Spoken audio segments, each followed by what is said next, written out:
Aujourd'hui, tous les petits Français vont à l'école, et cela nous semble normal. Cependant, le droit à l'éducation est un droit récent, et dans certains pays, il n'existe pas. L'école existe depuis longtemps. Durant l'Antiquité, déjà, un enseignement est réservé à une petite élite, c'est-à-dire aux enfants des personnes riches et puissantes. Durant le Moyen-Âge et l'époque moderne, cet enseignement reste restreint. Il est dirigé par des personnes issues de la religion, de l'Église, des moines et des prêtres qui apprennent à lire aux enfants des nobles et aux enfants qui à leur tour deviendront moines ou prêtres. Les autres enfants apprennent un métier. C'est au XIXe siècle que naît l'école telle que nous la connaissons aujourd'hui. Il devient obligatoire qu'il y ait une école primaire dans chaque ville. Puis, grâce à Jules Ferry, l'école devient gratuite, laïque et obligatoire jusqu'à 13 ans. Aujourd'hui, l'école est toujours gratuite, laïque et obligatoire, mais elle est obligatoire jusqu'à 16 ans.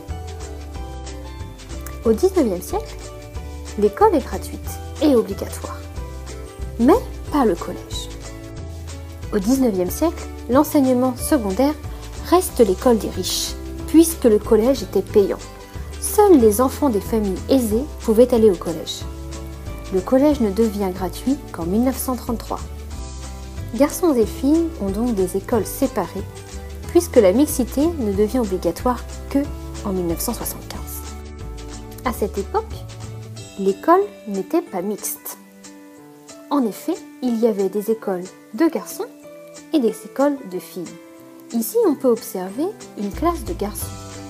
Lorsque l'on regarde le mur, on voit que les garçons apprenaient le français, mais aussi la géographie, les mathématiques et les sciences.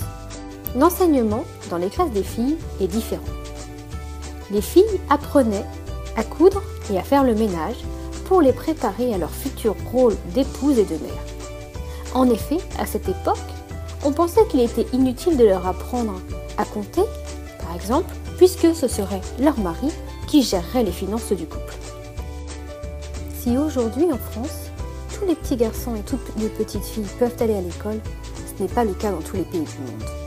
Par exemple, en Birmanie, c'est un pays où les enfants sont très souvent enrôlés dans une armée rebelle. Ils deviennent donc des enfants soldats et ne vont plus à l'école.